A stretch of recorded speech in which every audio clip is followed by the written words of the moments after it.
Pokémon formula hasn't evolved much over the years. Each new release brings a handful of minor revisions and graphical updates, but the core remains unaltered. Pokémon Black and White 2 is the first direct sequel to a game in the series, but rather than moving on to the brand new 3DS, Nintendo's kept it on the aging DS. Does Pokémon Black and White 2 do anything at all to change up the formula, or does it rest on the series' laurels?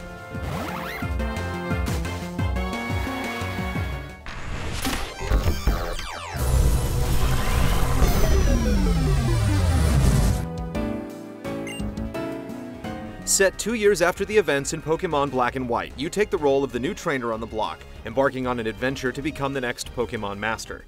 Aside from new areas and a few side attractions, the core formula remains unaltered. It's still all about capturing and raising Pokémon to take into battle against other trainers in your quest to earn the 8 gym badges and defeat the Elite Four. You're strung along a linear path with few opportunities to deviate, resulting in a progression cycle that's mostly all rinse and repeat.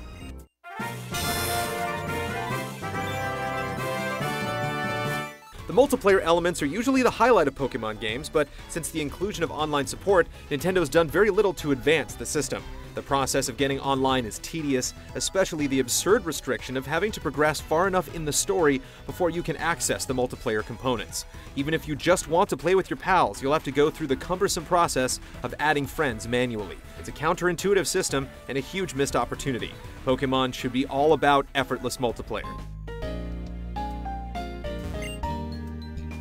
The bottom line is that Pokémon Black and White 2 feels dated, and despite a handful of additions that try to spice things up, the series is stuck in a holding pattern.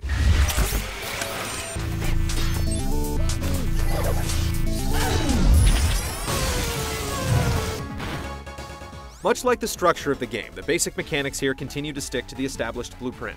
There are a few side attractions that break from the norm, but the series' allure has always been the battles. The problem here, like in previous installments, is that many of the remedial fights become a chore, which completely squelches what could be one of the more exciting aspects of the game. You're going to spend hours grinding through these types of battles in order to keep pace with the increasing difficulty, which brings the pace to a crawl. Even the boss-style battles are losing their appeal and falling to predictable patterns.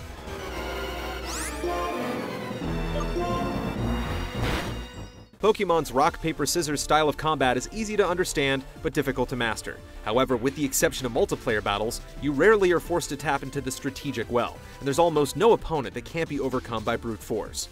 More advanced mechanics like turn battles and fights where you're facing multiple opponents at once do attempt to mix things up a bit, but there's nothing truly new in the mix. Some of the spin-offs in the series have given us a taste of different combat styles, and the mainline series should consider looking to them for an infusion of new ideas. There has always been a lot of potential for Pokémon's battle system, but Nintendo continues to water it down for the sake of simplicity when it comes to the single-player experience. If you're looking to get the most out of it, you need to head into competitive multiplayer.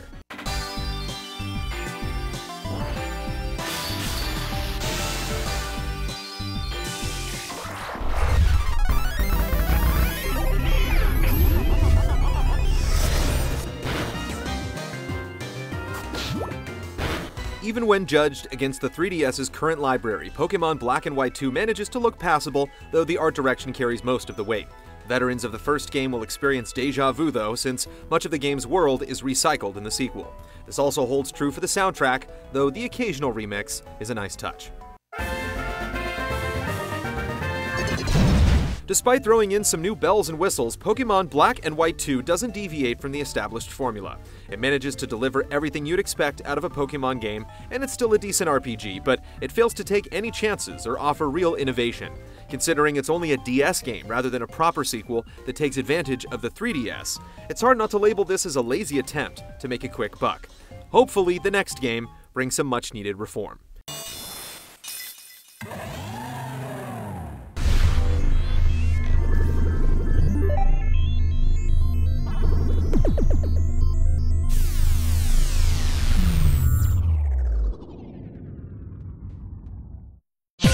See this and other GT shows and game reviews on the GT Originals iOS app, available now on the App Store.